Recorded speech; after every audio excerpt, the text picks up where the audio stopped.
मुअज़्ज़ज़ सामीन, welcome to my channel voice of Mona. हमारी आज की स्टोरी का नाम है जोगन पार्ट 1। रानी बहुत खूबसूरत थी। वो झुग्गियों वालों के खानदान से थी। यहाँ तो कभी वहाँ वो लोग एक जगह नहीं रहते थे। रानी का बाप सांप लिए फिरता, जगह जगह तमाशा दिखाता। रानी और उसकी माँ दोनों सामान बेचा करती थी सड़कों और इशारों पर। रानी लगती ही नहीं थी कि वो गरीब घर की लड़की है। शक्लो सूरत से बहुत खूबसूरत थी। एक दिन रानी को एक औरत मिली। वो भीख मांगती थी। रानी की अब अक्सर उससे मुलाकात होने लगी। तो रानी के यहाँ आने जाने लगी। रानी के माँ बाप को बड़े बड़े ख्वाब दिखाती। उसने उनसे कहा, मैं बाहर जाती हूँ भीख मांगने, रानी को मेरे साथ भेज दो या सब चलो। रानी को अकेला तो नहीं भेज सकते किसी कीमत पर, इसलिए वो सभी तैयार हो गए। अब वो पैसे इकट्ठे कर रहे थे। रानी ने कह दिया, मैं तो भीख नहीं मांगूंगी, अच्छा देख लेंगे, तुम नहीं करना हमारे साथ काम। फिर वो औरत काफी दिनों तक नहीं आई। पता नहीं क्या हुआ। 6 माह गुजर गए। फिर एक दिन वो आ गई और उनसे शनाख्ती कार्ड और पासपोर्ट बनवाने का कहा। उनके साथ जाकर उसने सारा काम मुकम्मल करवाया। उनके कागजात बन गए तो वो ले गई। फिर महीने के लिए गायब हो गई। इस बार रानी को वहम सा हुआ। उसने बाप से कहा, पता तो लो इसका, कहाँ से आती है, कहाँ रहती है, ये ना हो हम किसी मुसीबत में फंस जाएं। फिर वो आ गई। रानी के बाप ने कहा, तुम कहाँ रहती हो, हम तो परेशान हो गए हैं, अपना घर तो दिखा दो।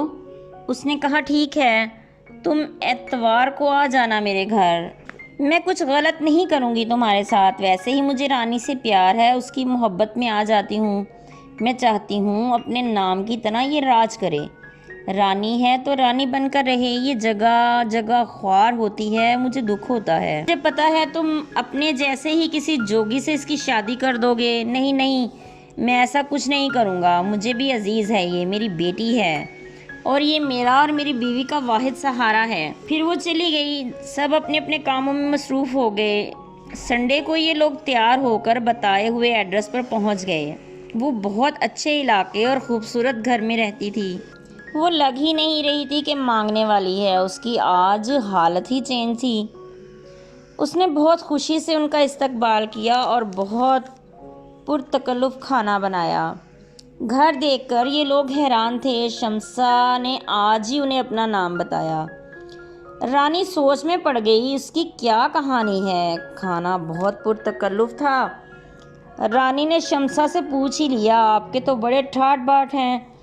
शम्सा ज़ोर से हंस दी, ये सब मेरे हाथ की कमाई है। बहुत जुल्म सहे मैंने, फिर दूसरों को फ़ायदा देती रही, आखिर थक गई तो अपने लिए सोचना शुरू कर दिया। ये सब मेरा है। आज घर भी, गाड़ी भी, हर चीज़ है मेरे पास। आपकी फैमिली मेरी फैमिली नहीं है। शौहर छोड़ के चला गया, मैंने दोबारा शादी नहीं की। मेरी बहन है, वो मेरे पास रहती है और एक भाई भी है। हाँ है, सभी भीख मांगते हैं। रानी को देखकर मुझे अपना वक्त याद आ जाता है। मुझे इसमें अपनी झलक नजर आती है, इसीलिए इसकी तरफ माइल हो गई।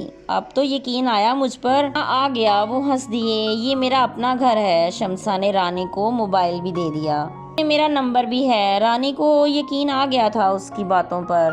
फिर वो लोग काफी देर के बाद घर वापस आए। शम्सा अपनी गाड़ी पर खुद इन्हें छोड़ने आई। बस अब तैयार रहो, हम जल्दी ही जाएंगे बाहर। हाँ, हम तैयार हैं। फिर ये लोग मुतमईन हो गए। घर आके वो उसी की बातें कर रहे थे।